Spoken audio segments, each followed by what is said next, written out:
Hello and welcome. This is NTA Tuesday Live and I'm Cyril Stober. Now Hajj, one of the five pillars of Islam, is a religious obligation for every adult Muslim, male or female, that has the means to do so at least once in a lifetime. A total of 76,000 Nigerian pilgrims are expected to perform this spiritual exercise this year. Of that number, 65,000 are regular, while the remaining 10,000 are international pilgrims. Analysts say the National Hajj Commission, the supervisory body for the exercise, has for nearly a decade sustained smooth Hajj operations and received commendations from the Saudi Arabian authorities. For this year's exercise, the Commission has gone a step further by bringing in some innovations like the DNA test, priority for first-timers, and e-wristband for the safety of pilgrims. Now, how unique are these innovations? And how law-abiding are the pilgrims, especially with prohibitions of items like cola nuts and narcotics? Now, how suitable are issues of feeding and transportation of the pilgrims to the holy sites at the commencement of Hajj? Will all the pilgrims be airlifted before the closure of the Saudi Arabian airspace on the 4th of September? These are some of the issues we'll be raising tonight.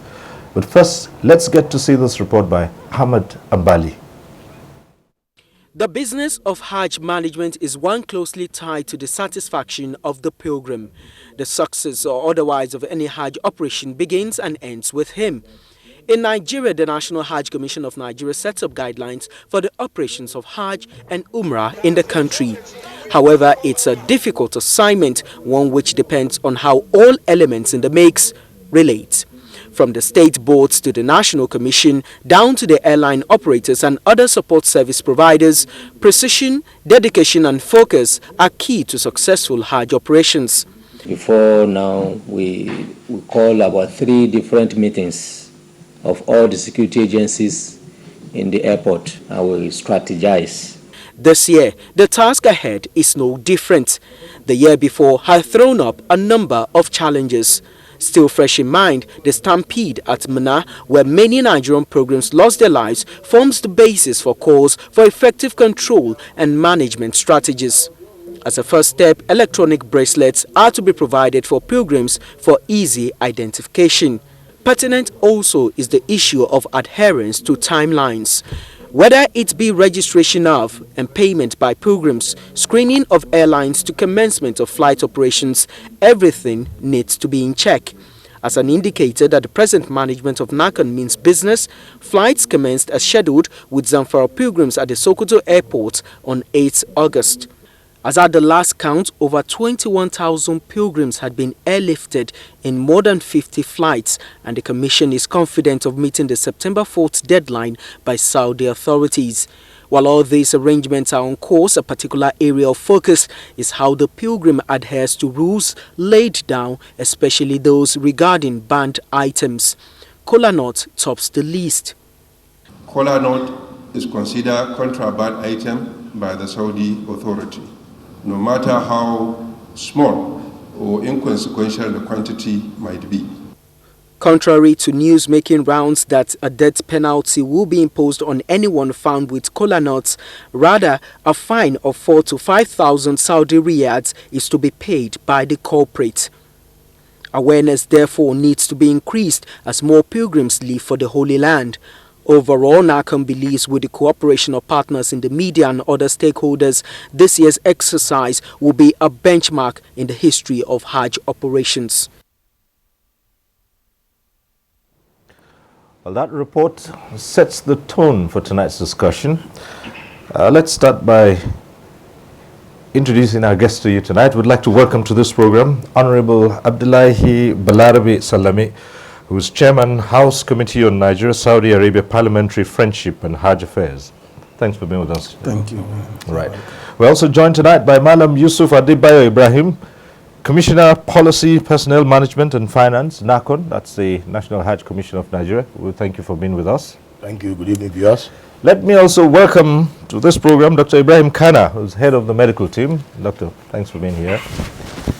And we have also here with us tonight Ustaz Abubakar Siddiq, representing Association of Hajj and Umrah Operators of Nigeria. Ustaz, it's nice to have you join us. Thank you, Cyril. And joining us from our Lagos Network Center is Alhaji Munir Bankole, Chairman Medview Airline, representative Hajj Air Carriers. He joins us from our Lagos Center. Thanks for being with us. Viewers.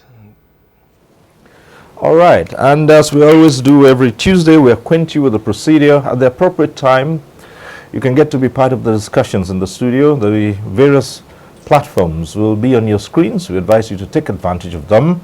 But for those who will be calling in, we say this every Tuesday. If you do get through on the lines, do us a favor, turn down the volume of your TV set so we can avoid the hurlback or the echo.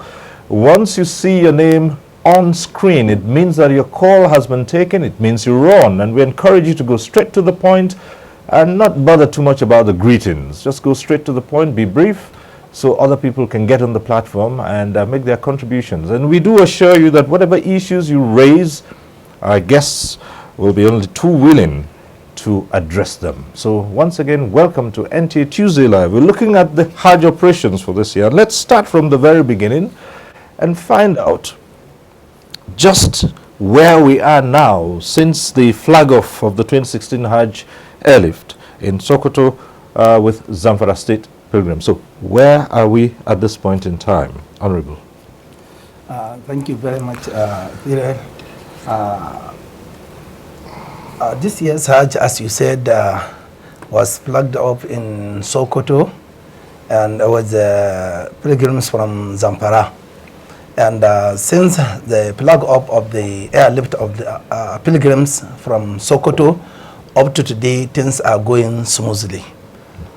We, being chairman of the committee in charge of oversight in Hajj Commission and the Hajj affairs, we have sent our members to various centers to observe and see how things are going. And so far, so good. The report we received from our members that are oversighting, observing the way the NACON is conducting the airlift of our pilgrims. So far, so good. Things are going smoothly with no much challenges. All right, thank you very much. Let's come to Malam Yusuf Adiba Ibrahim, who's a commissioner in NACON. From the perspective of NACON, within this period that you flagged off the exercise, how has it gone? Thank you, yes, and thank you, Christopher. You see that virtually, as the Honorable have said, we commenced the flight as planned. And I want to tell you, as of today, we have moved in 23,480 passengers to Saudi Arabia.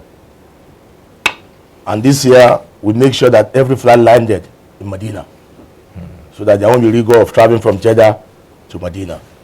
And I want to tell you, before the first flight, staff of national commissions are on ground to receive these intending pilgrims. We have been in Saudi Arabia a week to our first departure. So because we plan well, as I said earlier, I want to make sure this year Hajj is a benchmark to make sure that no pilgrims stay more than 3 hours at the airport before departures. There won't be delay. As soon as they arrive in the kingdom, the national reception team will receive them, process them into the bus, and go to their accommodations in Medina. So far so good. We are having progress in the operation. All right, no hitches so far, but let's find out from Dr. Kana. How has it been? Well, likewise, I will also say so far so good. And the issue is that this year we actually had no option than introduce some innovations, you know, and learning from our experiences in the recent past, particularly the issue of DNA identification. This is one innovation that we have introduced. But before that, I want to say that our medical team are already in Saudi Arabia, even before the arrival of Nigerian pilgrims. And we have formed the national medical team this year, joining forces between the state governments and the National Health Commission of Nigeria. You know, and right now also we equally have a large number of medical team that are ready to actually depart for Saudi Arabia in order to provide medical services for our team pilgrims. No worries about any outbreaks, any scares of any? This year we thank God, there isn't any anticipation of outbreak of any disease like we had in the previous years, Right. except for heat stroke, because Right. temperatures are over 40, 42, 43 degrees centigrade in Saudi Arabia. So that's the only issue that we're really worried about. Okay, that's something to worry about, but we'll return to it, just find out how prepared the pilgrims will be for such extreme temperatures. But we'll come back to you. Let's hear from Ustaz Abubakar Siddiq. On the Cyril, on the tour operators side, most of us are now in Saudi Arabia. Some of us will go tomorrow to conclude arrangement, because normally we don't go early. We go late and we come back early. So as far as the arrangement is concerned, with the coordinating body, NACON, it has been very nice, and we have seen the commitment.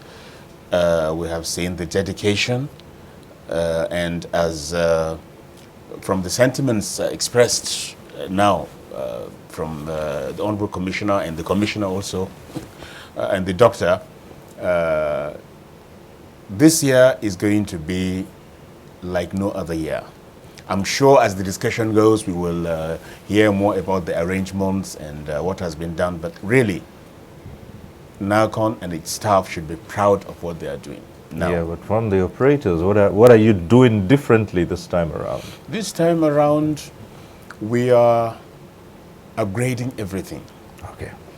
And of course, we have passed through a lot. But as far as this year is concerned, in spite of any other thing, we are trying to give the best as we have been doing, because the story has been long. But every year you see improvement. And NACON, with all the inspectors going around and making sure that people get value for money, what is the type of accommodation you provide in Umrah and in Hajj, your transport, your accommodation, your feeding, your transport, everything is looked after and is monitored closely. And sanctions are meted out to people who are not serious or who are not willing to change. All right. Yes. Okay, we'll return to those issues later on. Let's go over to our Lagos studio now, where Alhaji Munir Bankole, who is chairman of Medview Airline and representing the air carriers, is. Tell us a bit about what the air carriers are doing this time around. We give thanks to God. Today we have airlifted over 23,000, and we are putting on ground almost a total of 10 aircraft, wide body, and we are operating from different parts of the country. And with God's on our side, I think everything so far will say, so, you know, it's a compliment to this country that some of us who are indigenous carrier are meeting the challenges on ground, and we are doing very well. We hear this year you have just 3 airlines, okay, as against, was it 6 the last time around? What was responsible for this, and do you think 3 would be adequate? That the Saudi authority insisted that they will have 3 airlines to airlift the number of pilgrims allocated to Nigerian as a country.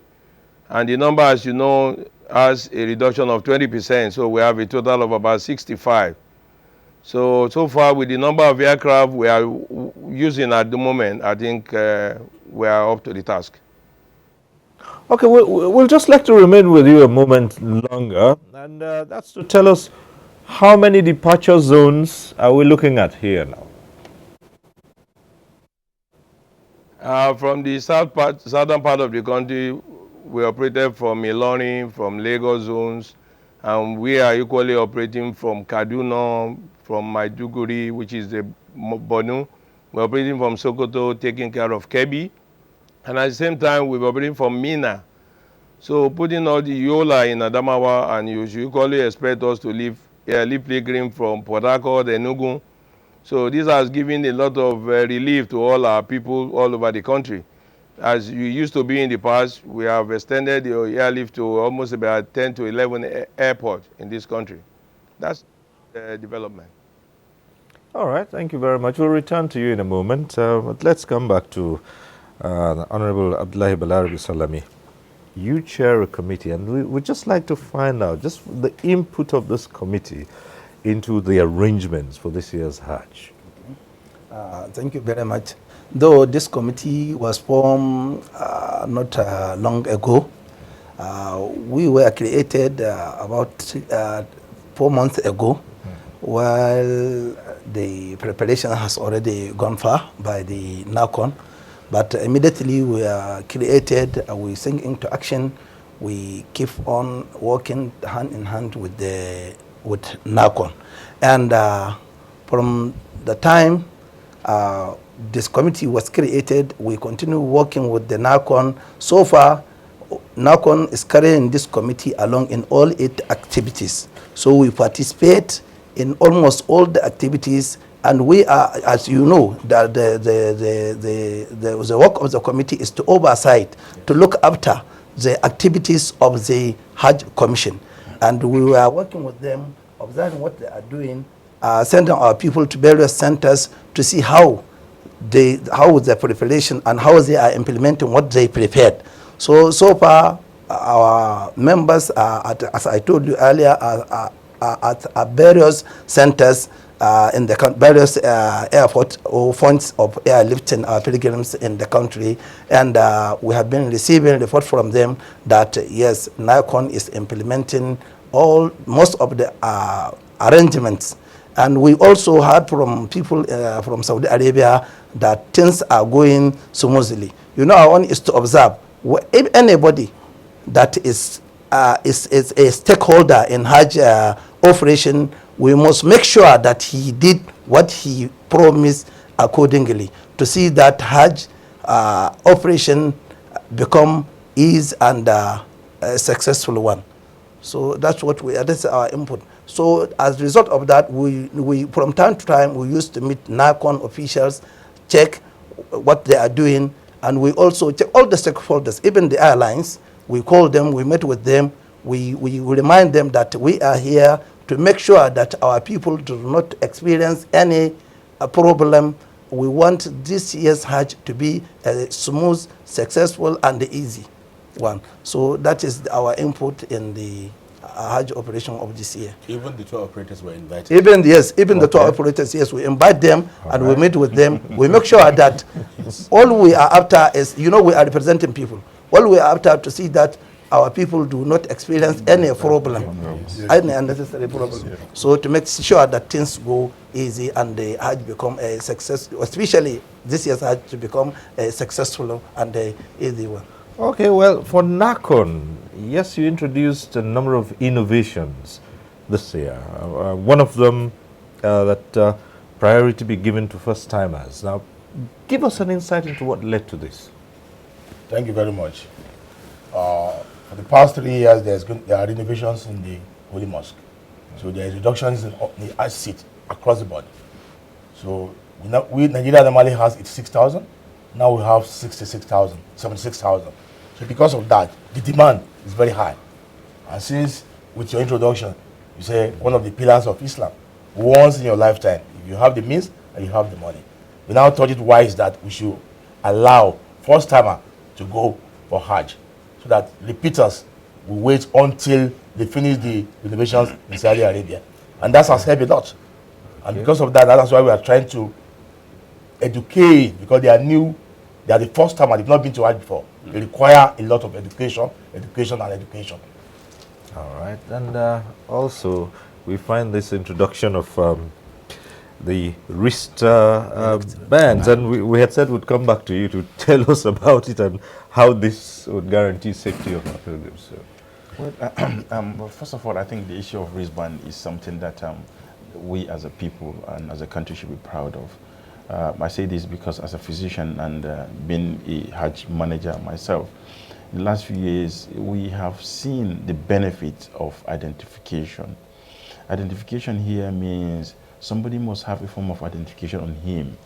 And this year, we decided to introduce the wristband, not because of anything, but if nothing, as a result of the stampede that occurred last year. We lost a lot of pilgrims. May Allah subhanahu wa ta'ala grant them al-Jannah Firdaus. We had plenty of challenges, not only Nigeria, but the entire pilgrims that people that performed Hajj last year. There were lots and lots of bodies, and there were no forms of identification. Some bodies were mutilated beyond recognition. Some bodies were mutilated beyond even fingerprinting. Some actually lost their limbs. Therefore, there's just no way you could actually make any identification.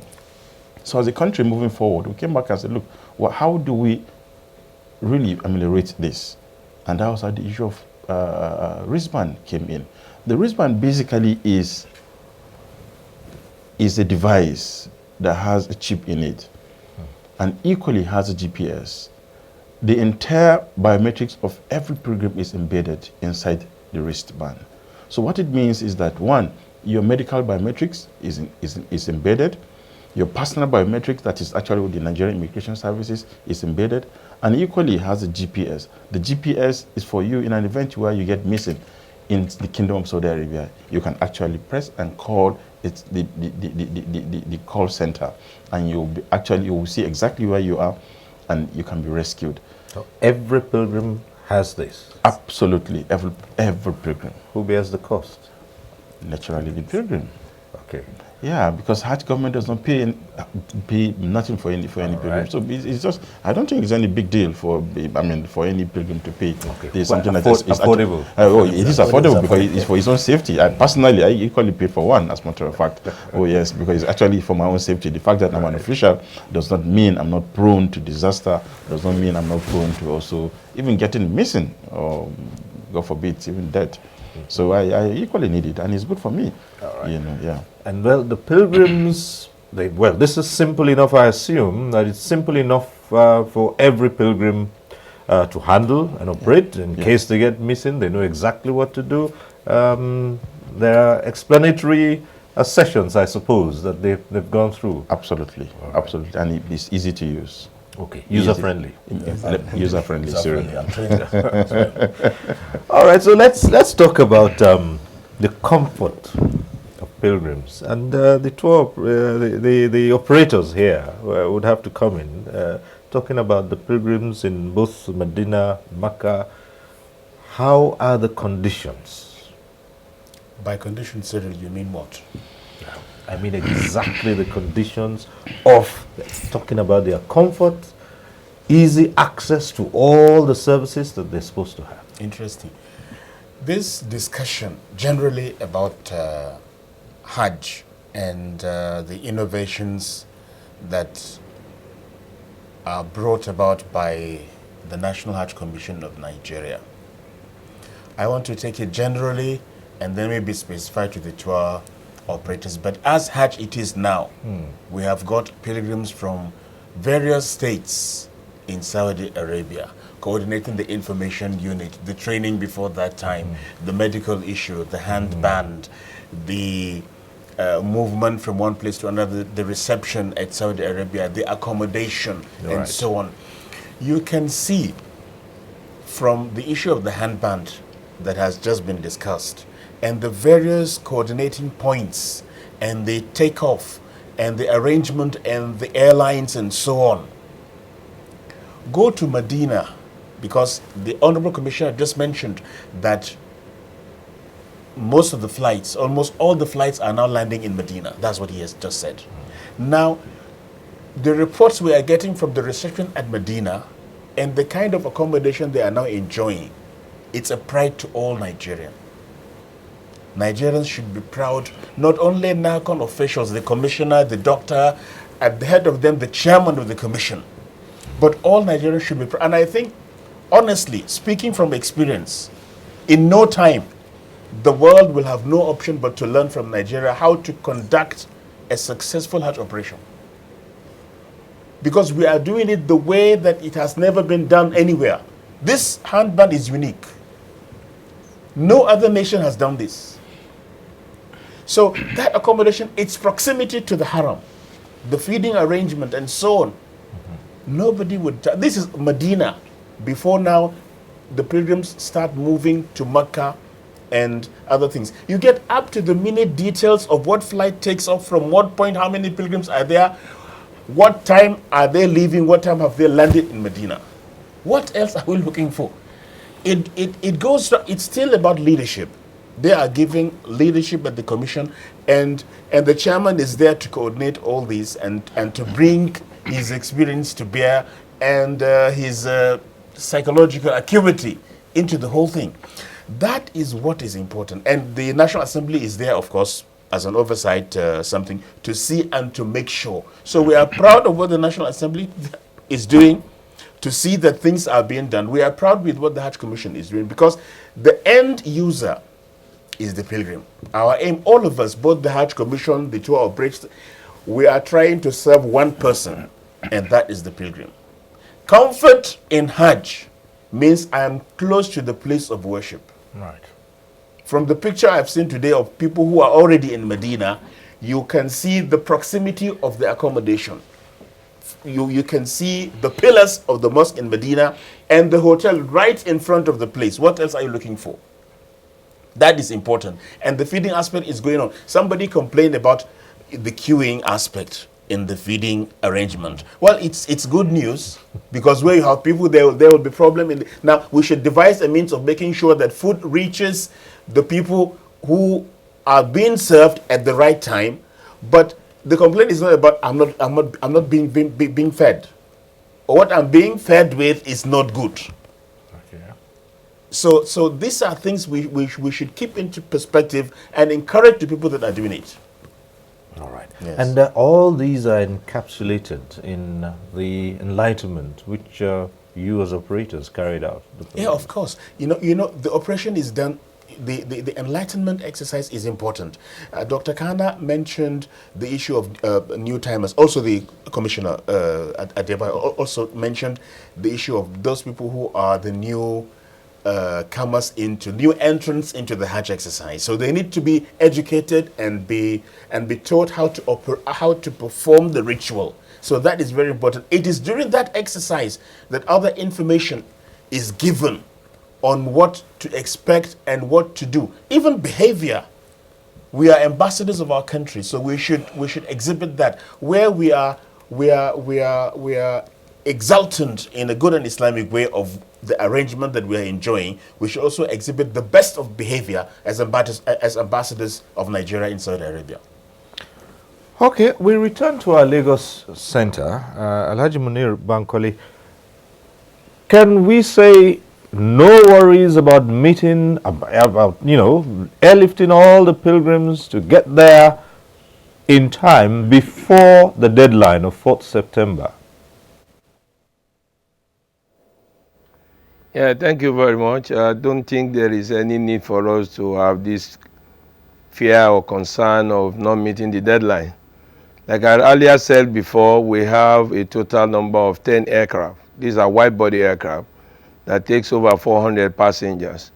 And looking at the number of flights we are operating daily, putting the number of days we are planned to do the operation, a total of 25 days, definitely we're going to get there before the deadline. That's an assurance. And we pray Allah subhanahu wa ta'ala to continue to be of guidance to this exercise.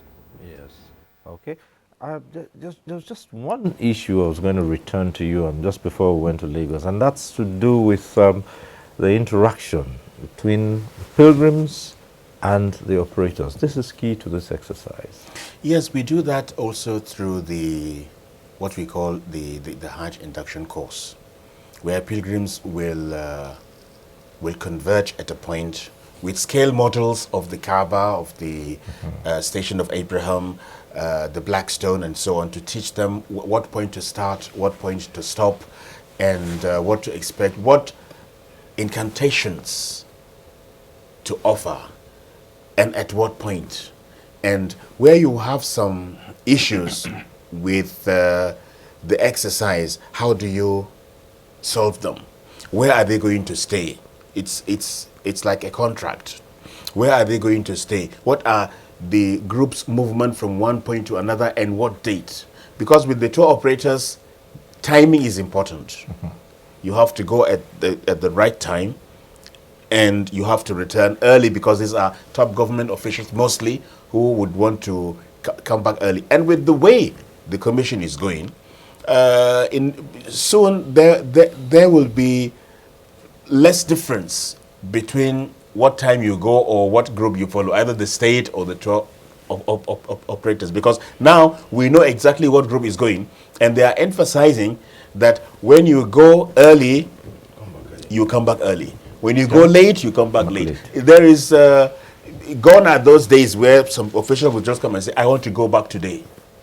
And a way will be found for them to return at the expense of others. This preferential treatment wouldn't be applied. It's not, no, for long, you know. The former chairman, who is now FCT minister, has started a process, and the current chairman is exhibiting that dedication and commitment that you wonder where are they getting the energy from and the ideas coming, and the staff are cooperating.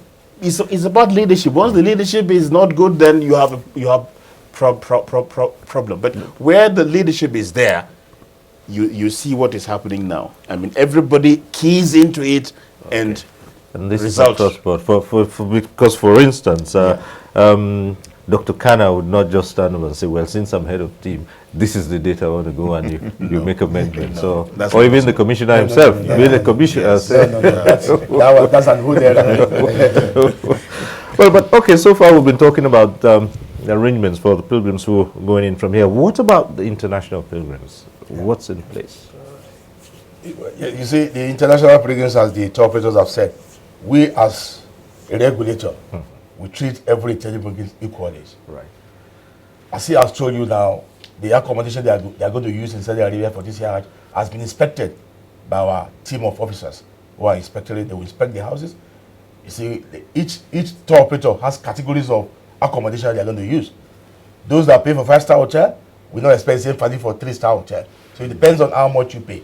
We make sure that everybody intelligent pilgrims that pay get the facility the tour operator promised as a Wendy. Right.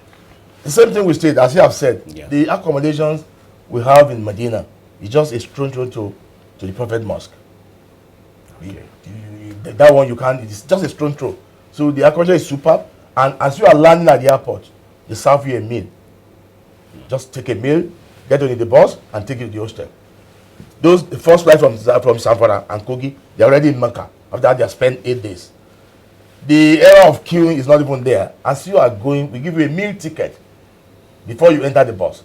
The numbers of meals you are going to be served, breakfast and dinner for 8 days will be given to each intending pilgrim. So international tour operators, we monitor the accommodation they use, both in Medina and Mecca. So we make sure that they get value for their money. You know, once the National Assembly, the legislature is involved, the first thought that will come to many people's minds is, are there legislations which might back up whatever oversight functions and whatever innovations have been introduced? These are there? As you said, you know, our own is to oversight the activities, all the Hajj affairs. And you just asked about the comfort of pilgrims. You know, we have 2 types of pilgrims. We have those that come from the state. Majority of our pilgrims come from states. And in each state we have state pilgrims welfare boards. And the state pilgrim welfare board is being supervised by the NACON. But so the NACON make sure we go for an oversight, almost all the states. Okay. We come to understand that state has abide by all the guidelines or rules and regulations led by the NACON to ensure that all pilgrims are having all they deserve as far as comfort is concerned. From the beginning, from the payment, all things have been done easy for pilgrims. Sorry, I think Honorable Doctor, you maybe missed the Establishment Act of NACON. Okay. Yes, NACON is the NACON child of the National Assembly. Yes, so it's a child of National Assembly. Yes, it is National Assembly that enact. You gave us the law. We give the law. We give the money. And the money. Of course. Yes, we appropriate for them. We give them money. We enact the law for them. And we are here in case if there is anything that requires us to come in and maybe amend a certain law for them to be able to conduct their activities smoothly. We are here for that. Now, talking about the law, really, we do know that the Saudi Arabian government has placed a ban on a number of items. And the first, well, many Nigerians would wonder that cola nut is at the top of that list. And knowing Nigerians and their love for cola nuts, a lot of people will wonder. Well, Ustaz has said that adequate enlightenment has been carried out, but we know how these things are. What's in place to ensure that Nigerians are the good ambassadors that you all believe they will be in performing this year's Hajj, and stay away from those things that are banned, drugs, and keeping to the laws of their host country? As I told you, on the State Pilgrims Welfare Board, make sure that they enlighten all our pilgrims from the level of local government up to the level of states. So they are all enlightened. Ulama has been deployed from various local government to make sure to lead and guide pilgrims, to enlighten them and teach them that one should abide by all the rules and regulations governing Hajj operation, being it spiritual or Saudi Arabian government law. So, as I said, you know, our committee is a Nigerian Saudi Arabian parliamentary friendship. So for that, we liaise with them to make sure that all their laws are being abided by the pilgrim. Okay, just before you come in, Doctor, the lines are already open, and from Birnin Kebbi we have Umar, who's been trying to reach us a while. I suppose this must be Umar Anachi from Birnin Kebbi. Hello.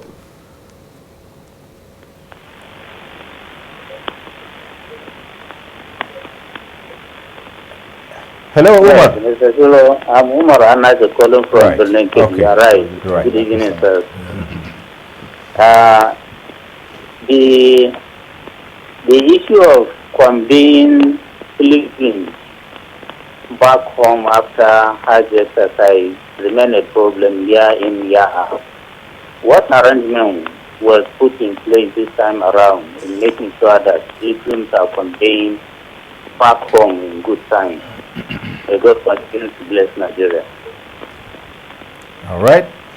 That's a short one. Okay. So. I wouldn't know. I don't know what you mean by year in, year out. Well, as we have said earlier on, first to go, first to come back. Yes, I guess it's with the numbers of flights the carriers has deployed.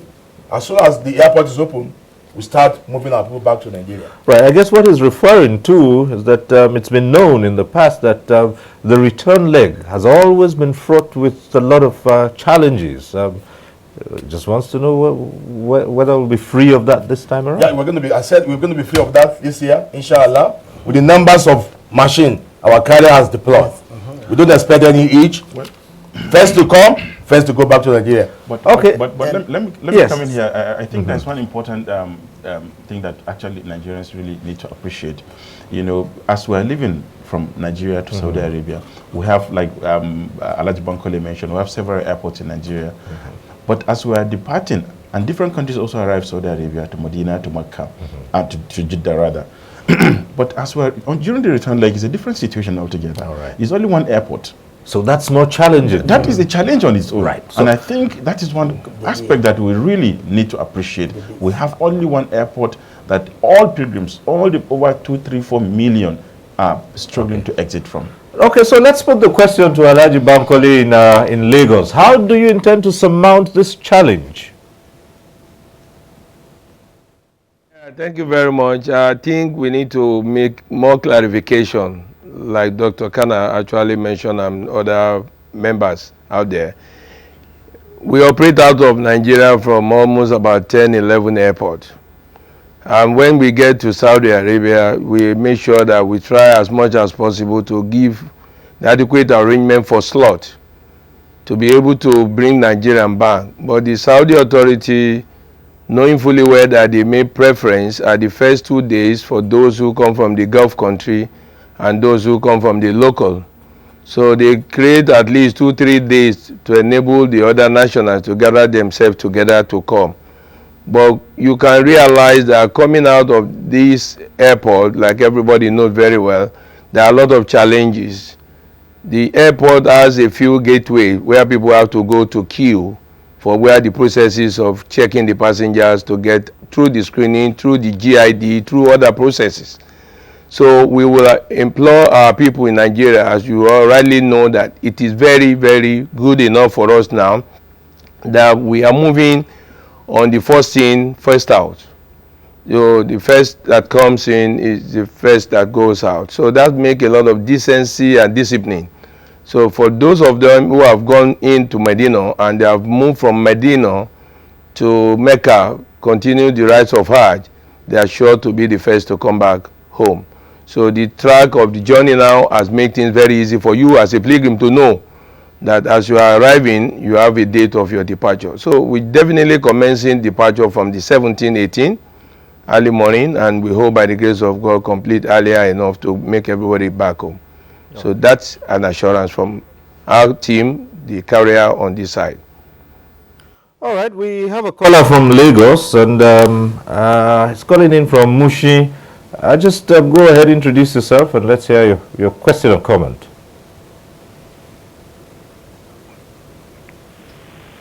Hello? Hello? Yes. Yeah, I can hear you. Oh dear, I think we lost. Well, we lost that call. But yes. Earlier we were talking about you brought the issue of cola nuts and other drugs. Yes. And medicaments. I think we have to really utilize this opportunity to also draw the attention of all intending pilgrims who are still in Nigeria and friends and relations alike, that truly the issue of kola nut is a contraband in Saudi Arabia. This year, what they have just done is to try to enforce the law that Okay, so it's always been there. It has always been there. Right. Ask anybody who has traveled to Saudi Arabia, they will always seize the gold from you in the airport. People smuggle them and they will always collect them. The issue is that this year they're just implementing, rather they're just enforcing the law. But I have to use as a physician, I must also mention the fact that there are some particular drugs that we use commonly in Nigeria. And I give an example, tramadol. A lot of Nigerians take the benzodiazepines quite frequently in Nigeria. You can go to the pharmacy over the counter and get these drugs. By the time you take it into Saudi Arabia and you get caught at the airport, that is an automatic sentence to prison. Now, we are calling on Nigerian pilgrims or intending pilgrims to ensure that they do not carry these drugs that are commonly used in Nigeria. Over there, they are contraband. In fact, if you are caught with tramadol, there is simply no trial. You just go straight to jail. So we have to make this very, very clear. You produce some kind of a list to show the no-go area. Yes, we have done that. I mean, in all the states and in all, even the international tour operators, we try to create awareness to pilgrims, and to ensure that they don't carry this category of drugs. However, there have been so many calls, even Honorable Minister of Health, people called him to say that they are hypertensives, they are diabetic, some even HIV patients, that they were told not to carry their drugs. Those ones are not a problem at all. Of course, these are common chronic illnesses. Anybody can be hypertensive, anybody can be HIV positive after all. So what's the arrangement for those who require to go along with medication? Yes, for anybody that needs to go with special medication, all he requires is a prescription from his physician, signed and stamped. Signed and stamped. And that passes through you too, right? Yep, absolutely. Right. It's much easier if it passes through me. That makes it much easier for such an intending pilgrim. But I must also emphasize here that even as a government, as a commission, we make provision with the Federal Ministry of Health to get antiretroviral drugs for HIV patients. So anybody who is HIV positive has a right to go and perform Hajj. We carry large quantities of different combination of assorted ARVs from the HIV/AIDS division of the Federal Ministry of Health, which actually where I work. So we have large quantities of those drugs. And even for those who are suffering from tuberculosis, you can go for Hajj, you have your drugs, you can have your complete dose throughout Hajj. Oh. And the only issue is for those who are diabetic hypertension, you need those prescription to be signed. In any case, the Hajj Commission is even making provision for such care of that. medications, you know, to be provided for pilgrims to Saudi Arabia. Okay, let's go back to the phones now. We have this call from Abuja here. Umar from Abuja, go ahead. Hello. Hello. Good evening. How are you? Good evening. Yeah, I want to talk about the toll leg you are talking about. You know, normally all our rich people, they don't go to Hajj early, but normally if they are coming back, they usually give some money to the airport staff or something. That's what has been happening for the all cases in large 2-3 Hajjis that is happening. For them to come back early to their state to be in their offices. I want the director that I'm seeing now to say something about it. The commissioner, right? Yeah. Fine. Right. Thank you very much, Madam Umar. If you have an age intending pilgrims that want to travel back, once that person reports to the state pilgrim welfare board, it will bring them to the office. We are going to accelerate his going back because of his age. That peculiar, we can handle that. But unlike when you now say they have to spend money, I don't believe in that. If you are sure of what you are saying, please report the person that collect money from anybody and let us know. We don't collect money. Make sure the state pilgrim official bring that person to Hajj office. Then we write a note to the carrier to make sure, because of age person, it's an old person, he wants to come back. We accelerate his movement back to Nigeria. And sick. All right. And the sick also. Okay, Ustaz. Yeah. On the issue of collar, you know, people have been using that avenue for business. They take a lot of collar to Saudi because actually the Arabs like our guru. They like. I was joking with His Excellency the Ambassador of Saudi Arabia, and I said this issue of guru. They said people will be killed. He said, no. It's just a law that the doctor said was there, but now we want to enforce it. He said, what is this guru? I said, I will bring you some. He said, no. Provided they said we shouldn't take it. I don't want to see it. On a more serious note. Right. Maybe we are jumping the gun, because no matter how perfect an arrangement is, once you have no visa to travel, then you cannot go. In the past, there were cases that some passports were not out and people could not travel. Now that it's smooth, I think we need to ask the chairman, Saudi and Nigerian relationship, the type of cooperation we are getting from the Saudi embassy in releasing our passport in good time with all the visas set and all the people are moving and the flights have no disappointment of people arriving at the airport at the right time for the takeoff. I think maybe the chairman needs to what type of relationship exists now between just before the yes. honorable comes in. No. Okay, well, we were going to take a call because we had Moshood who was calling in, but all right, let's hear. Yes. Okay. With regard to relationship between Nigerian Saudi Arabian Parliamentary Apprenticeship Committee, we have been working hand in hand with the embassy, particularly the ambassador of Saudi Arabia. The present ambassador is a reasonable somebody, a trustworthy somebody who loves his religion, who loves Nigeria and the Nigerians. And he has been assisting in all ways to make sure that we don't face any problem. For instance, visa before, you have to spend Umrah and Hajj visa. Sometimes Umrah visa costs almost 500,000 naira or $4,000. But now he makes things easy. For instance, from National Assembly, as a result of this relationship, we just talked to him and he gave us free visa, almost 300 visa free. And the tour operators can bear me witness that he make things easy. Before you have to spend the money before you could get visa. But with this, the present ambassador who is trying to promote the relationship between Nigeria and Saudi Arabia through all the ways that he could, he is now making things easy. Now all the visas, the moment, and Nakon will bear me witness, the moment they bring their passport, no matter how large, how plenty the passport are, they process it and give visa with nobody missing the visa. So here we have to commend particularly the ambassador, unlike before. Okay. All right. Let's get back to Dr. Kana and the issue of you explained about the wristbands. Now the DNA test, which you talked about, because we didn't go right into that. Yeah. Yes. Now the issue of DNA is actually an innovation that we introduced this year. Basically, we are trying to set up a DNA bank for all intending pilgrims. We are starting in this year, and inshallah, we'll continue to perfect on it. The whole idea is that as one is departing to the kingdom, God forbid something happens like it did happen last year.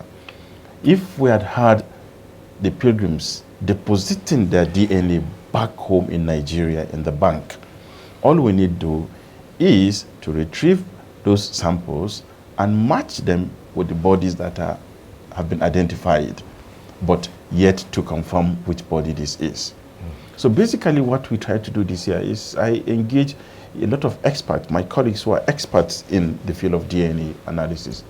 And we came to the conclusion that we need to undertake a less invasive mechanism. Right.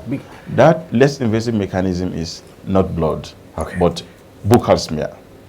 The buccal smear that we're taking now is very simple and straightforward. Using a swab stick, a sterile swab stick. Open your mouth, we'll stick it in, just take a swab, back in, keep it, we store it in the refrigerator, temperature minus 20 degrees.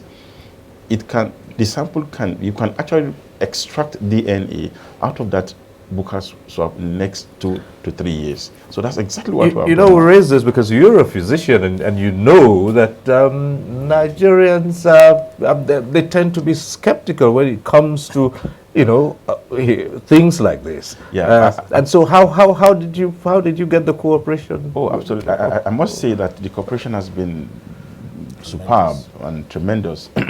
Of course, certainly not 100% of pilgrims actually consented. And we also developed forms, what we call an informed consent form, for any pilgrim to allow himself to offer himself for the buccal smear to be taken. First of all, we tell the pilgrim exactly what it is meant for, right, and then he will sign the form. And in the form, we clearly stated that the buccal smear sample we're taking is going to be used exclusively for this purpose. Right. And after Hajj, if everybody comes back safely, certainly we're going to destroy all the samples. So I'm particularly happy that a lot of pilgrims actually offer themselves. In fact, I must give commendation to Borno and Kebbi State. But the pilgrims, they did it in batches, even Gombe State, in batches with the doctors there. And haven't gotten all the samples. The state pilgrims welfare agencies, these 2-3 states, actually bought refrigerators, freezers, to store them instead of even taking them to blood banks. The cooperation has been enormous. But of course, the reason is because this will be destroyed. Oh, they'll be destroyed. Right. Yes. Okay. Yeah. Back to the phones now. We have Sadiq calling in from Ibadan. Hello, Sadiq. Hello. Hello. Good evening. Yes, good evening. And turn down the volume of your TV. I can hear the echo all the way. All right. Go ahead.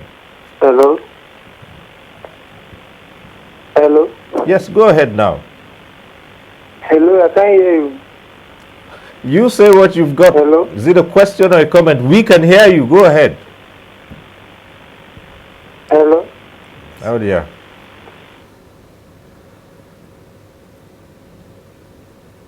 Okay. Well, I suppose Sadiq is having challenges there with turning down the volume so we can avoid that hurlback, that echo that we've been hearing. Now, you have just a single team this year. Yeah, that's correct. What led to that decision? Well, first of all, previously Nigeria used to operate 36 plus 2 medical teams, each state of the federation plus the FCT 37 and the federal medical team. Year in, year out, the Saudis actually complain about Nigeria. You know, that today they see this medical team, tomorrow another medical team. Nigeria, Nigeria, Nigeria, Kulu Nigeria. That's what they tell you. That's what they tell us. Kulu Nigeria, Kulu Nigeria. You know, they see Pakistan one, they see India one, Bangladesh one. These are huge countries also. But Nigeria, Kulu Nigeria, that's what they tell us. And it's kind of funny. And shameful on us, you know. And they also frown at the fact that some states also operate quote unquote illegal clinics. So the Hajj Commission, in its wisdom, decided to engage the Saudis and promise the Saudis that this year we will actually try to amend that. Therefore, this year we have formed what is called the National Medical Team, one single medical team. And you're not losing anything. Right. In fact, it's a win-win situation as far as I'm concerned. Makes you wonder why you had those multiple yes, teams. Waste of resources. But now, even the economic situation in Nigeria has actually forced us, because now it's a contributory kind of system now. The states are contributing. Each state of the federation is contributing human resource, you know, into the national medical team. And the federal government is also contributing. So more or less, of course, we know as a federal government, it is our responsibility to cater for all Nigerians outside of this country. But in this case, we decided to do what we call co-financing, both the state and the federal. We're all putting everything into one basket, and we give them training, and we've all deployed them to Saudi Arabia. So we're operating a single national medical team, which is, I think, is a very good thing for us as a country. All right, let's go over to Maiduguri, where Mohammed is calling in from. Hello, Mohammed, from Maiduguri. Hello? Hello, go ahead. Good evening. Good evening. How's everything? Yes, just go ahead, Mohammed. I want to contribute my quota to the... Oh dear, see? And that's why we always encourage those calling in to go straight to the point. The question of asking how we are is not necessary. Just go straight. You have a question or a comment. You know, the phone lines can be erratic sometimes, and we just lost that call. But we'd like to encourage you to call back. I'm sure you do have something important that you would like to put across as part of this program. Okay, another call coming through. We have Abdullahi from Kafanchan. Hello, Abdullahi. Hello, good evening. Yes, good evening.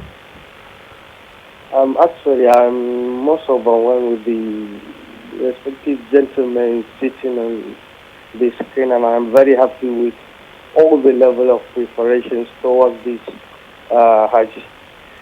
And I'm as well praying to Almighty Allah to give a successful Hajj operation from this year until only God knows. Thank you all. May all the Almighty Allah help you respectively. A good night as well. Right. Thank you very much. Okay. Alhaji Bankole is with us in our Lagos studio. Surely, over the past operations, you must have noticed a few things. What would you say are the impediments to the smooth operations that we're all hoping for this year? In other words, what are the challenges that you faced in preparing for this year's exercise? Yeah, thank you very much, Siri. The best area we could look at the early preparation have been one of the major factors that we need to look up to again for future. As soon as we complete the Hajj exercise, we begin to take into consideration looking at other factors, the 2017 Hajj operation in earnest. We need to work on our airport. Some of the airport we have on ground, there are a lot of things we need to do to improve on them and to increase their category in terms of the international safety standard. The airport requirements must be up to category 8 or 9, and you know most of the airport we don't use them until when the Hajj comes. So we need to work ahead of time to make those airports serviceable facilities wise and every other thing. That will be one of those challenges, because some of us, as we also know, that we equally need to add value to what the states are put in place, and the airport and the Hajj camp that need to do a lot of works. And the BTA, some of the experience we encounter in some states is that knowing fully where the Hajj is just next door, BTA shouldn't be an issue, because that equally will affect the departure time of aircraft, which we already have an approved slot time we need to get into the Kingdom of Saudi Arabia. So, but all the same, we keep moving ahead by seeing that everything needs to be mentioned so that other agencies of government need to support the successful airlift exercise. Year in, year out, we are improving. And I want to say openly here that 2016, as we have commenced, is looking very, very successful. All right. Okay, well, thank you. And yes, sister. Maybe Alaji Bankole will say one or two things about the issue of luggage, because yes, we certainly will come to and that. also the Zamzam. Yes, we certainly will come to that, the issue of luggage, and that will form part of what we'll be talking about after this brief time out, because we'll take a short break now. Stay with us on NTA Tuesday Live. We will be back with more on the 2016 Hajj operation. Nigerians, our fearless officers and men of the Nigerian military are winning the war against Boko Haram. Today, all occupied territories have been recovered and Boko Haram has been degraded. Our affected brothers and sisters are getting their lives back. However, they are now after you and me.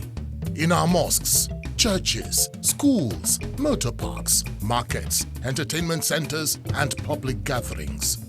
Be vigilant. Be security conscious. Report suspicious persons, objects, and movements to the police and other security agencies. The security of our nation is a duty for you and me. Nigeria, unite against terrorism. This message is brought to you by the Federal Ministry of Information and Culture. The struggle for independence had been a long and tough one. Our founding fathers and compatriots sacrificed their comfort and even shed their blood. We cannot at this point in history afford to spirit away their sacrifices for immediate but temporary gains of today. Let us emphasize what unites and not what divides us. Working for the unity of purpose with a stronger vision for a better tomorrow. NTA, growing with the nation. Nigeria, the only country we can train with remarkable potentials to excel. Let us believe in ourselves and change our attitude for the sake of our country and generations unborn. Let us revive our cultural values, which are our essence as a nation. Let us renew the spirit of patriotism and hope in our dear country. Do not take or give bribe. Be punctual always. No more African time. We can't expect to be global citizens and operate on African time. Join the queue. Insist that people are attended to on a first-come basis, no matter who they are or where they come from. Nigeria, good people, great nation. Make you report any crooked person, object or wakajugbe movement to police and security agent demo. The security of our nation now work for all of us, plus including me and you. Nigeria, make we unite against terrorism. Now, Federal Minister of Information and Culture bring on this message.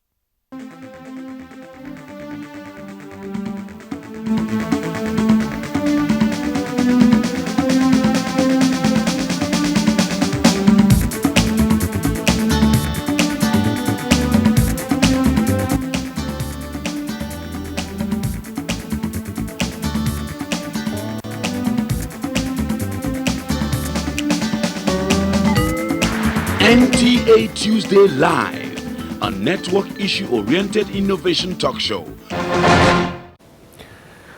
Thanks for staying with us.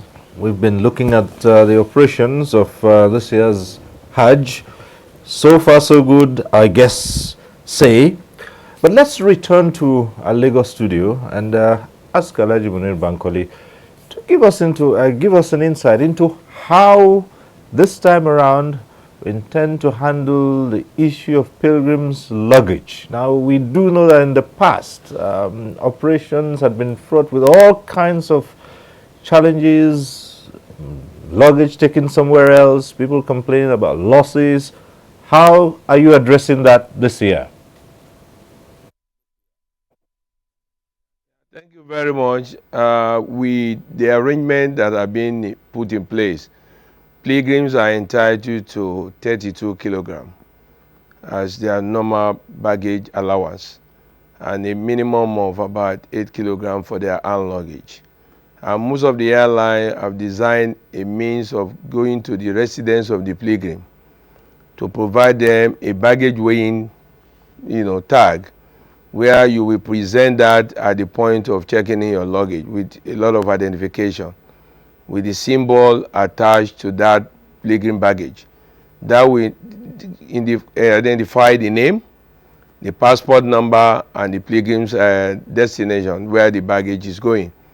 The airline over the years have done wonderfully well to ensure that pilgrim's baggage in excess capacity sometimes bring the baggage ahead of the pilgrims. That can be a word of encouragement to ensure that you don't even carry a pilgrim if you don't carry their baggage, because the baggage itself has excess value where the pilgrim on arrival, the family want to receive something from the Holy Land. So we ensure that we make sure that baggages are being handled carefully. And again, another area of interest is that we have a weighing centers where baggages are being screened, and the same baggages are being locked up in a truck. They don't even see the baggage anymore once you take it from their residence. There is no pilgrim will tell you they see the baggage, and the baggage are labeled flight by flight, flight 1, flight 2, up to the number of flight we operate. So these baggages are taken care of through the handling agent to the airport and get them to the aircraft. So that has changed over the years, where you have pilgrim arriving 6 weeks, going back to airport, coming to look for baggages. I think that has been an history that no one can even tell us here with emphasis that it's still happening. That's, we give credit to the airline and the management of Hajj Commission. Okay. Back to the lines now. Yeah, okay, well, let's go back to the arrangements back there in the Holy Land to deal with the movement of pilgrims between Mecca and the holy sites, the transportation, all that. What's in place there? Thank you, Mr. Stree. You see, we have a transportation system called Trajadiya. That's the movement of buses from Mecca to Muna and Arafat. This route is dedicated to all intending pilgrims alone. It's like a BRT, like a road that is dedicated to pilgrims that are going from Muna and Arafat. And last year we had a meeting with United Agent, and they promised that road buses will not be used again, because we normally have challenges where buses will break down on the way. So we had a meeting with them, and they promised that this year Hajj, they are not going to use any buses below 2008 model. So which means they've improved on their services. So that services, once our pilgrims are well arranged, it takes them within 15 minutes to Muna. It's a dedicated route for those that are going to Muna. And that has been done because this is part of the visa conditions. No pilgrims will get a visa if that money has not been paid. So this arrangement has been done by National Health Commission. As per what Alhaji Munir said, we as a regulator, we make sure that if any carrier did not bring any of their cargo, we sanction them. And we make sure we sanction them and they pay for this cargo. Okay, we'll return to the issue of the cargo, but let's take this call from Ahijo, who's calling in from Abuja. Hello. Hello. Yes, go ahead. My name is Ahijo Abdullah. I'm calling from Abuja.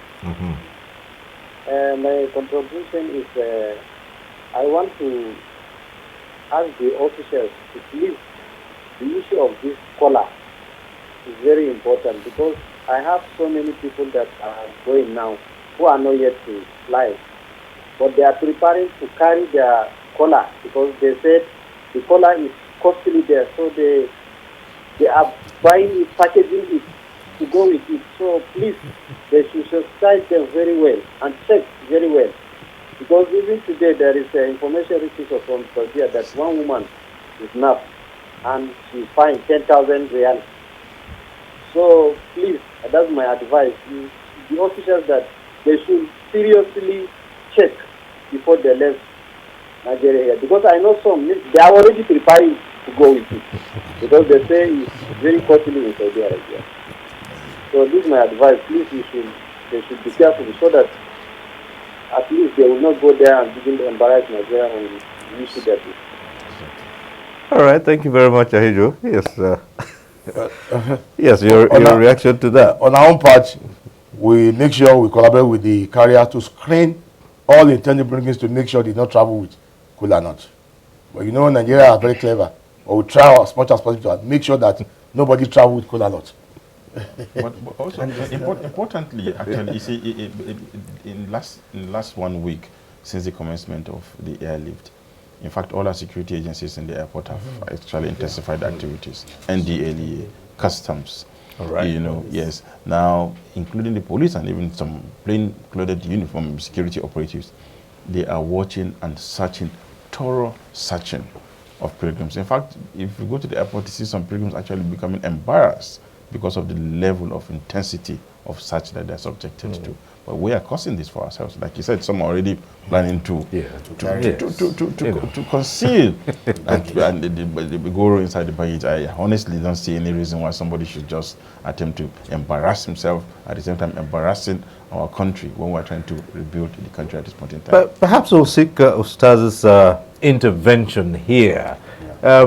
Yes, some, even in the face of all this enlightenment, some people are still planning to breach the conditions for which they are going to perform a spiritual exercise. Can you intervene here? You know, Nigerians, we are very clever. And once you have a monetary aspect at the end of the tunnel, people are willing to take all the risks to make sure that they benefit from illegality.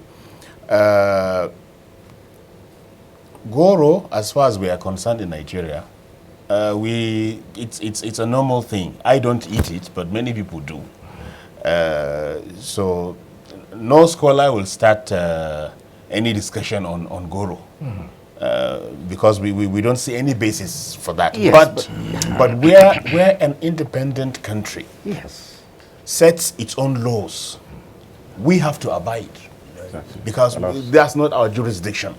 They say we don't want Goro, we have to respect Saudi Arabia and its laws and avoid taking Goro to Saudi Arabia.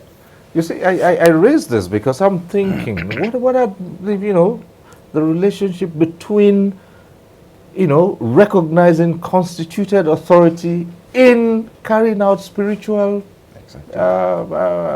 obligations. You know, somewhere along the line, these two will meet. If there is a regulation of a process by which you wish to perform a spiritual obligation, is there a conflict? Yes. I will not go into the juristics of that. Doctor is there to correct me if I'm wrong. But Saudi Arabia as an independent country says no to Kola. Right. You want to perform Hajj, avoid Kola, respect Saudi Arabia and its laws. Simple. So, but where carrying Goro will have any implication on my Hajj, that is what I don't want to discuss. All right. Because, you know, for those who plan to carry, if they do and they are caught, it certainly will have an impact. No, they will do the Arafah in prison. All right. So that will impact on their Hajj. Right? No, then there is no Hajj. There's no Hajj. All right. Yes. Okay, let's take this call from Momo, who's calling in from Kaduna. Hello, Mama. My question is this. Right. Like those people who is eating a cola nut, like not in quantity, just they have it. So how do they do about that? Is it compulsory? Then secondly, the last year Hajj, so what federal government has done about those laws that they could not find them up to date? This what? Corpse. Okay. All right. Thank you very much. Thank you. So the issue of cola nut still playing up again.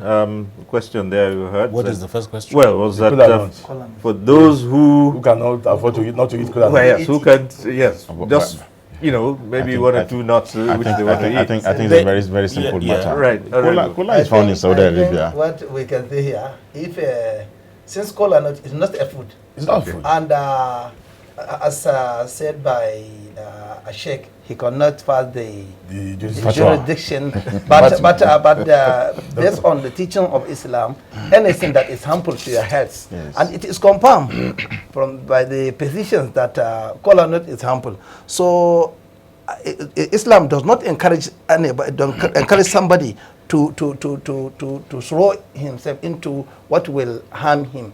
Since kola nut do harm our health, we can also use this opportunity to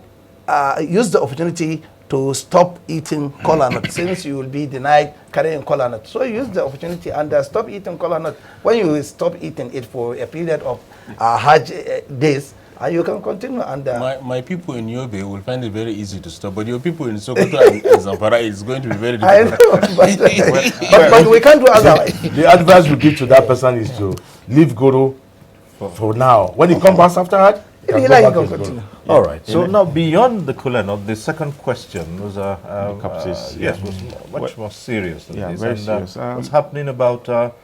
Yes. The corpses. That's a good question, really. But perhaps if he has been following, even since the completion of last Hajj, we stayed back after last Hajj operation to ensure that we identify as much as possible all the missing pilgrims from Nigeria. And what we did, and I recall vividly, is to go back to the mortuary. All the bodies that are considered unknown in the mortuaries, I personally, with my colleagues, opened one after the other, each of the corpses, to try to see if there will be any form of identification. At the end of the day, of course, there were some that were yet to be identified, so they were considered missing. What we did was, when we came back to Nigeria, as a commission, we now decided the best thing for us to do is to look at the families of those missing pilgrims. And then we went around the country and took their blood samples from their immediate relations. And of course, with their informed consent, immediate relations here, father, mother, son, or daughter, and having taken the samples, we took them to Saudi Arabia ourselves, to the DNA laboratory. I must say that all the bodies, all the corpses, that the victims of the last stampede, samples were taken and stored. So they also created a DNA bank for all the corpses. Therefore, those that were missing from Nigeria, we took samples from their relations. And I think about 34 or so were missing. And we took blood samples from each and every one of them. Although by the time we returned, some states now came back and said, no, this person that we thought was missing wasn't actually missing. That's good news. But the ones that had the bad news, we went back to Saudi Arabia, we ran these blood samples with the DNA bank in Mecca, and were able to identify all but 5. And I can assure you that even that 5, inshallah, by the time we go back to Saudi this time around, we'll go back to the DNA lab again and follow one after the other.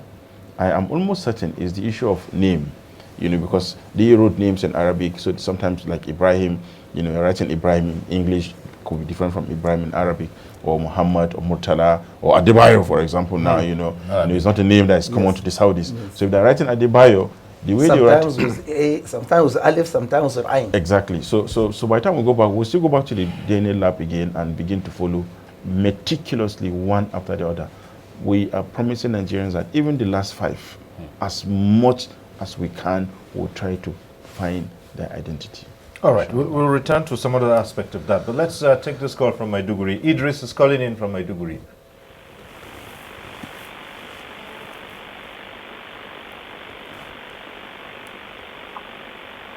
Hello, Idris. Oh, well, we've lost that. And one other question that was raised pertaining to that is, what form of compensation would anyone recommend for families who suffer losses like this? Compensation now on the part of Nigerian government or on the part of Saudi? Given the circumstances that led to personally, those days. Again, I also recall His Highness the Emir of Kano actually raised the issue.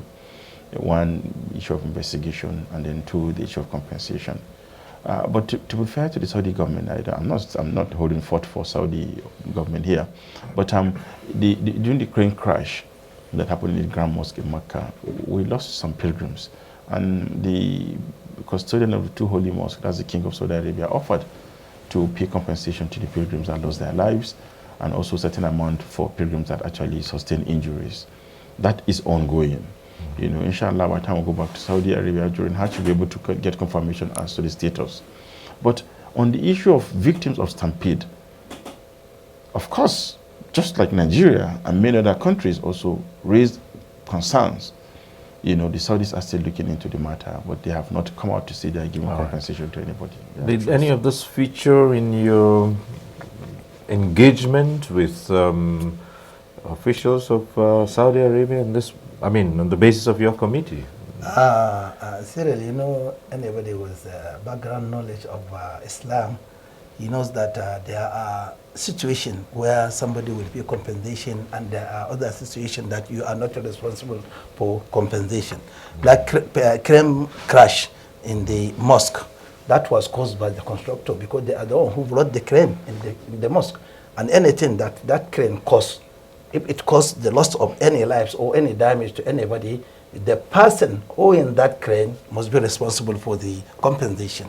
But it is known to all the ulamas that if nobody caused the death of anybody or wound or injury, you will not be responsible for this stampede is not caused by something done by Saudi government or Saudi people. That's why Islamically they are not expected to pay compensation, because it is pilgrims among themselves cause the death.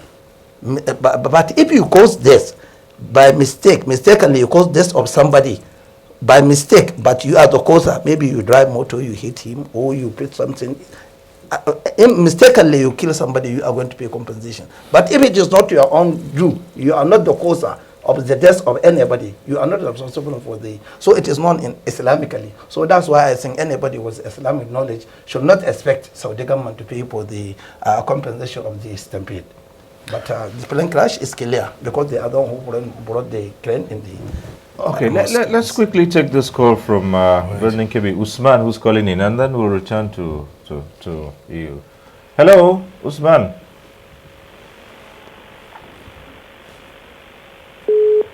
Well, we lost that. Okay. I just want to add to what the Honorable said, that our stand as Nigeria, we said they should make the investigation all countries, and they should make the investigation known to the whole world. Right. But said now, the Saudi has not come up with the cause of the death. So based on that, we're not able to say whether there will be compensation or not. The investigation is still ongoing. But also, additionally, I agree with Alhaji Adebayo that the actual cause of the stampede is not known. To go further, the Saudis also, amongst the bodies, the victims of the stampede, autopsies were conducted, really. And that, I'm sure, they're all putting that together, because the autopsies will actually tell us the primary cause of death, you know, and whether smoke or whatever, all the rumors that people are actually spreading around, you know. So those are things that I'm sure they're putting together. But like you said, Nigerian government is also pushing for investigation. Let us know the actual cause. Nobody knows the actual cause at the moment. Okay, we'll leave that for a while, and let's come to okay, let's see if we can take this call from Kwara. Yinka calling in from Kwara. Hello, Yinka, go ahead.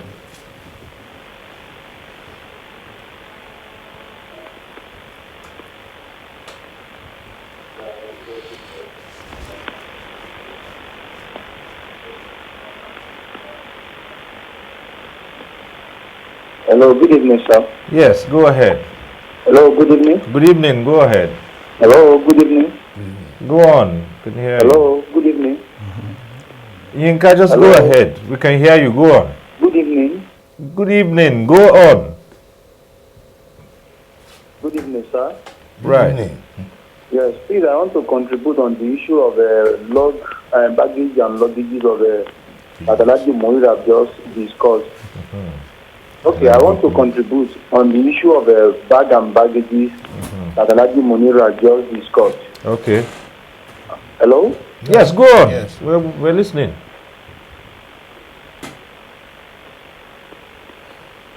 Okay. And I have a sister that traveled last year. I have a sister that traveled last year from Kwara State by name Ajala Fatima Ronke. And our luggage is yet to be recovered since that very time now. So I don't know what National Arch Commission and the representative of the Air League is doing so as to avoid such. Okay. All right. That's good enough. You have someone who lost luggage and from the last exercise and it's still not been found. Right. We'll ask the NACON commissioner and then we'll ask Alhaji Munir. Well, thank you, Mr. Inka. For your sister that traveled last year that lost her bag, we expected her to have complained to the State Pilgrim Board, where we now complain to National Health Commissions. Then we'll now be able to take it up with the carriers. But because she has not complained, we didn't know whether she's missing her luggage. Now that you have complained, when I get back to the office, inshallah, I will discuss with the carrier and find out your sister's luggage. All right, so we can put the same question to Alhaji Munir Bankole in our Lagos studio. You heard the man. It's back to the issue of lost luggage. Yeah, thank you very much, Mr. Yinka. Like Alhaji Adebayo rightly said, the first contact for a pilgrim is the State Pilgrim Welfare Board.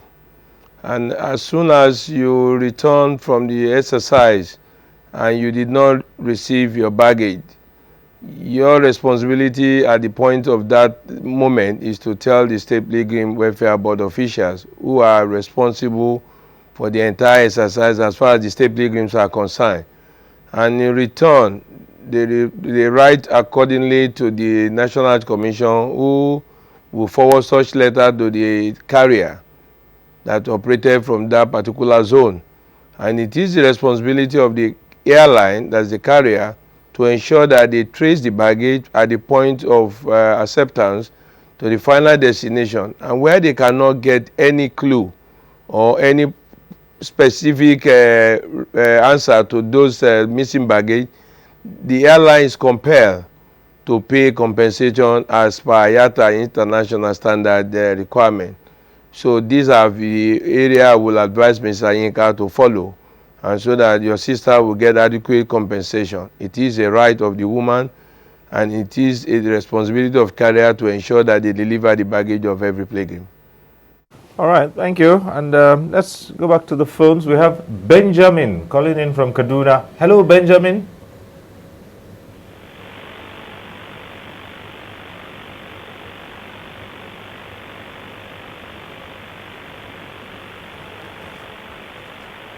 Hello.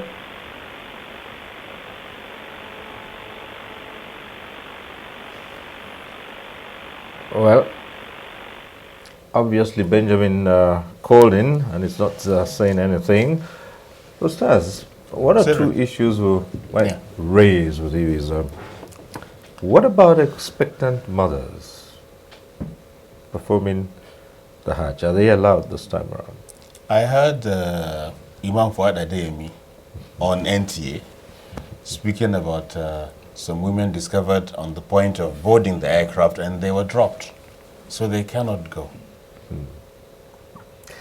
I suppose that answers the question. Well,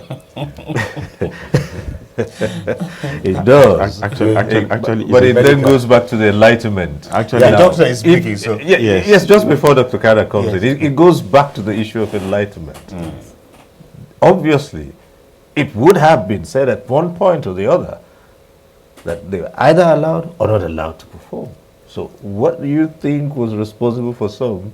They have adequate knowledge whether they would be allowed to go on or not. Maybe somebody somewhere has not done their job, because the commission is clear about that. No pregnant or no pregnant women are to be allowed in the exercise. So where she is now at the point of boarding the aircraft, you know, we have all these alhajis in the, you know, they are born in Saudi Arabia. during Hajj, the mother will deliver. Doctor has a lot of examples. So that is what they are trying to avoid. And our people, Hajj being what it is, and giving birth to in Saudi Arabia, people have certain beliefs and that is it, beliefs on the issue. So they really want, maybe this should be delivered there. These beliefs, do they have any basis? Yes. Are there any basis for these beliefs? Well, Islamically? it's holy land, and people associate a lot of things with it. Well, okay, you will not be drawn into that. Yeah, actually, I can come in here, really. The era of women even wanting to go and deliver there actually has come and gone. Right. Where people do that with impunity.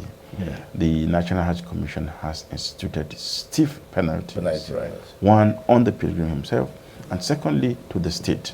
If it's a tour operator, the tour operator will be sanctioned. What we're having now are not the ones with advanced pregnancies, but the ones with early pregnancies. Quite frankly, to be fair with some of them, is the stage of pregnancy that don't even know they're pregnant. But you see, we as a commission also, we take that very seriously because the pregnancy can be aborted, inadvertently in the process. The operators here cannot be accused of complicity in this. Because they face sanctions. Yes, absolutely, yes. Most state officials and the... So now we have ultrasound machines even at the airport, at the last point of departure. Okay. In most of our departure centers, yes. We have doctors who are stationed there that will conduct ultrasound scan on intending pilgrims.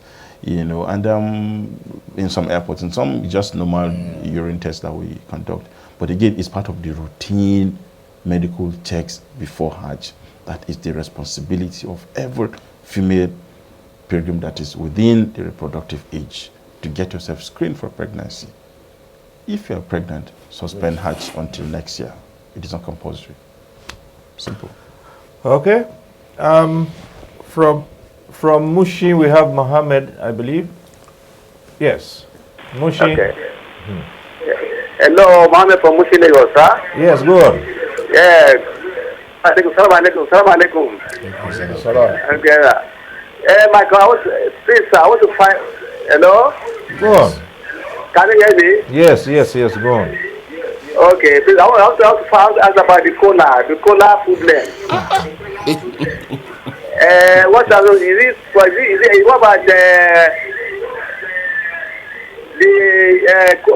cola? Bitter cola. Is it forbidden? Cola is cola. Cola is cola. Bitter cola. Is it forbidden to be carried? Or as you call it, Orobo. Okay. Orobo, yes, Orobo. Yes. Cola is cola. All right, you'll get your answer straightforward. Mr. Yinka, don't take cola to Saudi Arabia. Avoid taking cola, either bitter cola or cola, please. Avoid it for now. Don't take it to Saudi Arabia. Since they say it's bad, please don't go with it. We advise you. Namijongoro. Or Namijongoro or Urugu, please don't take it to Saudi Arabia. When you come back, you can start taking your cola. All right, that's it. Okay. Dr. Kada will return to you and will recall the alerts, the issue of high temperatures. Yeah, that's correct. How are we dealing with that? Well, this is one area that even the Saudis actually alerted us that we should be able to educate our pilgrims, because this year temperatures actually peaks at between 43, 44 and maybe up to 45, 46, but on average 43, 44. And in the night usually it's going to be between 25 to 30 degrees.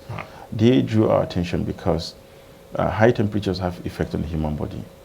And a lot of times pilgrims actually engage in movement from one point to the other under the sun. So we from the outset, we now instituted a massive campaign, awareness creation on pilgrims, to the fact that temperatures are going to be very high.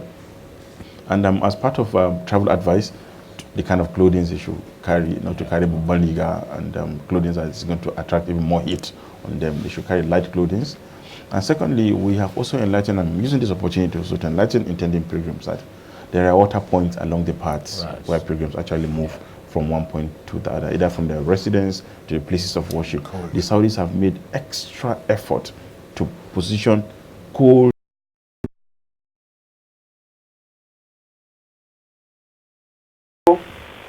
Good good evening. Yes, go ahead. Your name is on screen. Can Go you hear on. me? Yes, we can hear you. Okay, my contribution is that on uniform,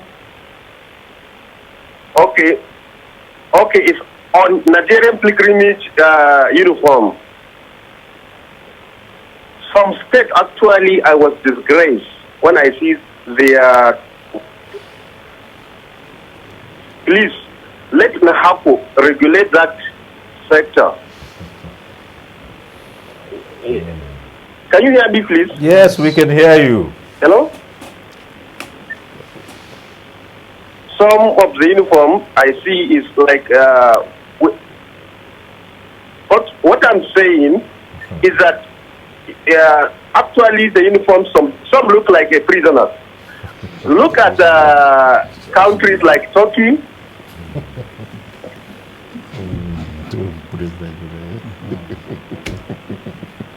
Okay, Bashir, I think we get the point. Yeah. You're not pleased with the uniforms of some of the pilgrims, and you want NACU But seriously, Yes. I think for his information, Yes. Nigeria is one of the countries that even the Saudis appreciate the fact that we wear uniforms. All right. Those uniforms, especially for us in medical aspect, if somebody collapses in the mosque, quite frankly, most of the time, that uniform is what is used. Even the Saudis, they know Nigerians are the ones that wear uniforms. They quickly grab any Nigerian around there. Which state is that? So we'll look and read. Kebbi State, Nasarawa State, Lagos State. So actually, while Bashir is complaining about the uniform, but I think he's talking more of the quality of the uniform. So because so I think that can be improved. Is improved. I mean, what we use, and this issue of looking like prison wear. I mean, I think it's the country that he mentions with respect to that country. Yeah, because theirs is no, it's brownish. Which state is that? He said Turkey. Turkey. It's brownish all brownish. through. Yes. Ours is colorful. If I will be in Atampa, yes. What do you call it in State. Yoruba? Ankara. Or is it Ankara? Yes, Ankara. Yes. So who is looking like a prisoner? I think what Bashir wants us to do is that he wants us to regulate it, and we are going to do that very soon. We are trying to license all the state pilgrims we ever bought. So that next year, inshallah, we'll be able to know the sample of clothes they are going to use. All right. Of good quality. Certainly, it's not a fashion parade. Of course. Right. Okay. Religious exercise. But the concept is good. Yeah. Usman is calling in from Birnin Kebbi. Hello, Usman.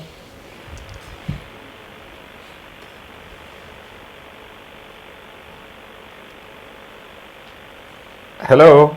Yes, good evening, Ciro. Yes, go ahead, Good please. morning, sorry. My question maybe will go to the honorable there. All right. Is it right for a governor to use taxpayers' money, to use government money to sponsor people on pilgrimage? And if it is not right, is the honorable there going to put it in his oversight function to checkmate all those excesses? Thank you very much. Right. Okay, thank you, my brother. When governor is in charge of all his people, and he must make sure that the comfort and welfare of his people, either here or outside the country. So for that, it is necessary for each and every governor to make sure that he sends some people to lead his people outside the country to make sure that they live in peace and fully guided spiritually and physically. So for that, it is necessary for governors to send some people, to sponsor people to guide the pilgrims from their states. But when you say the way that some governors are doing, it's not allowed. I'm not a scholar, we have Sheikh here, but it's not allowed to take public money and do extravagancy, send unnecessary people, sponsor unnecessary people to go there and with government money. That way is not allowed. More especially the era we are in, the era of change and the our president, the way he's trying to transform us, to bring more discipline to people. So it's not allowed to be paying people that are not necessary for you to pay for them to go. But if you are sending people to go and guide the pilgrims, teach them, take care of them, that one is necessary. So one has to do that. So as you said, when we go for our oversight, we will be oversighting the NACO, the state, the airlines, and all the caterers, the accommodation, all other things, all the stakeholders we are going to oversight and look to make sure that things go very well. And Nigerians are being provided with a standard accommodation, standard food, standard transportation, everything, to make sure that what they promise us is what they provide for us. If we find anybody defaulting, when we come back, we legislate for that and to make sure that we sanction anybody that default. I want to congratulate the Honorable Doctor for the sagacity with which he answered the question, trying to put a line of demarcation between the officials that are assisting the pilgrims. But maybe the questioner is more sponsorship on the issue of political sponsorship, using the Hajj as a means to reward loyalty, or to help people. Let us even say help people. Hajj in Islam is a pillar, as you have rightly said, textually proven in the Quran. Is not some exercise that you just create to get a share of the national cake. It's a part of the religion. Whether government is part of it or out of it, people will still go to Hajj. So you can't use the legislation in Islam said is for those who are able to do. So once you are not able, it's not for another person to sponsor you. It is not obligatory on you because you are not able to. It's for those who are able to undertake the journey. So do not take people's money that are meant for other things to reward political patronage. Some of them do that. Yes, that is all. All right, so we begin to wind down now. I suppose we've looked at so many aspects of the 2016 Hajj exercise, which from the response we've had from our guest tonight has been on the positive side. However, it's all arrangements, things put in place. There still remains the basic thing, which of course is about Hajj, and which is why we have tried so hard to get Ustaz Siddiq to come in on that matter. The most important thing about all of this has to do with a spiritual obligation, and that is where we want to take this discussion as we begin to wind down.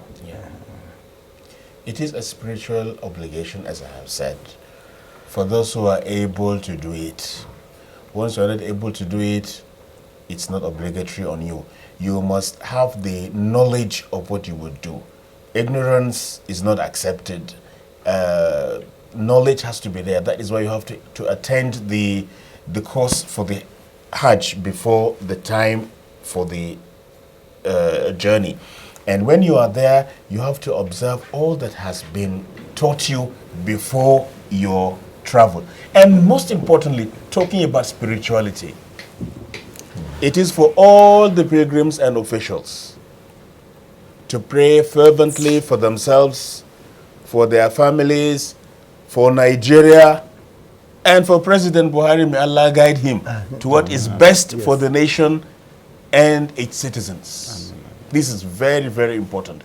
Pray for your neighbors, whether they are Muslims or Christians. You are in the Holy Land, pray for them. You must have something to say to Allah about your neighbor who is not a Muslim, about your neighbor who is a Muslim, about your nation, about your superior, about your boss in the office, about the ministry you are working, about the country generally.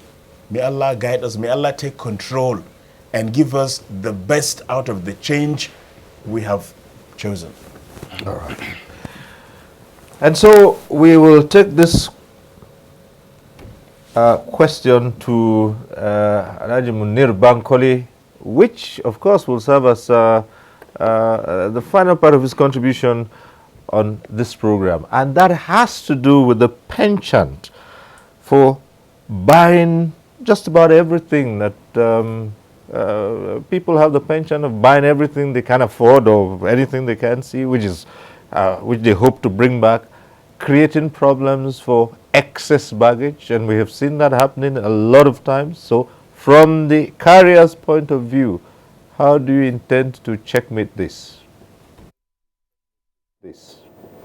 Yeah, thank you very much. I think one thing I want to advise our intending pilgrim is that some of these items that they look out for in Saudi Arabia, most of them are around in our own country. The good thing for them to realize that the little amount of money they are going with, which is pegged to 1,000 USD, which is equivalent to 3,750 Saudi Arabia, is probably be adequate for them to maintain themselves, to be able to eat at the same time with NACON assistance in providing meal at every location for them, which is being subsidized. They must first of all consider themselves having the opportunity of being in Holy Land to go fully committed to perform all the rites of the Hajj fully. The issue of carrying baggage does not come as a priority to any intending pilgrim. First is to thank Allah for you to be able to fulfill one of your lifetime Islamic obligations. You are there to serve God, and for God to thank Him for what Almighty God has done in our life. Pray for yourself, your immediate family, like Ustaz said, to your neighbor, whether Muslim or Christians, and come back, remember your state, your local government, even the country at large. Those are very important moments. And at the same time, I would not encourage you to go and buy all these 5 riyal, shara riyal that you think are very valuable. They are not. So I will encourage our people to consider their health, because a lot of people do not realize that, like what Dr. Kana said, don't move around, because the temperature in Saudi Arabia is just too high now to 47 above, and it will run all through the Hajj period. So you need to think of that. Your health is very key, not to just use your little money moving around the market trying to buy something that are not valuable as against your health. So I believe on the carrier side, like I did mention before, 32 kilogram, and it has no exception. If you go more than that, you have to pay. And that we don't collect money from pilgrim baggage, we return the baggage out of the weighing scale. So I encourage them to go by the limit and make sure that they buy something of valuable only to their immediate family and neighbors and friends. So may Allah subhanahu wa ta'ala make this Hajj a successful one. And thank you, and thank all my colleagues out there that this year have been a very, very, very sincerely committed souls that I can see. You can see the number of flights moving within the short 10 days we started this operation. That's a testimony of sincerity and commitment on everybody's side. Thank you. Thank you very much, Alhaji Munir Bankole, Chairman Medview Airlines, representative of the Hajj Air Carriers, joined us from our Lagos Center. Dr. Kana, your closing comments. Yeah, my closing comments. One, before anybody begins to embark on Hajj, check with your physician, ensure you are in good physical and mental health. Engage in some form of physical activities, particularly exercise. For those like Alhaji Adebayo who does not do much exercise, you should begin to do some exercise before you go for Hajj. So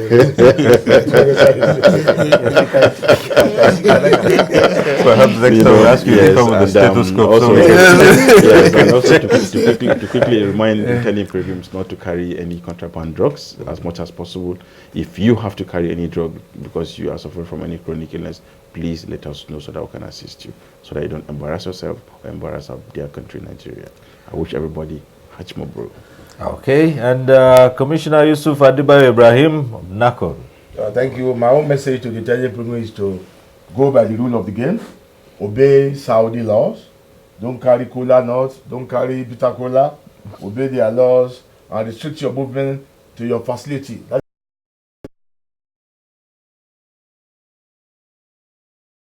To see that we assist in overcoming if there is any challenge from any aspects of the pilgrimage. May Almighty Allah guide us, and may I also urge our pilgrims to pray for our, particularly to Nigeria, and particularly to our President Muhammadu Buhari, for him to succeed and to achieve what he has been, what he is planning for the country. May Almighty Allah guide all of us and make this year's Hajj easy one and a successful one.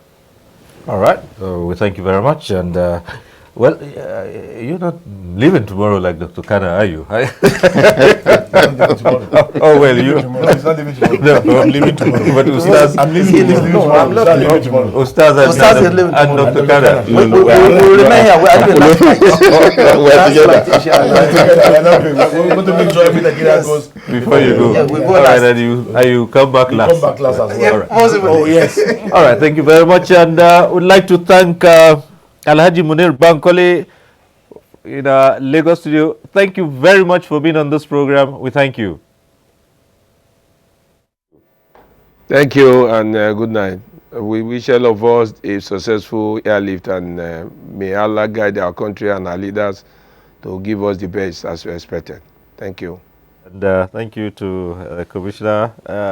Thanks for being here, Dr. Kana. Thank you very much. Well, Ustaz, well, I'll see you after the exercise. Okay, sir. We'll be there for you. So we'll come back and review how it all went. No problem. And Honorable, thank you very much. Thank you very much. Thank you.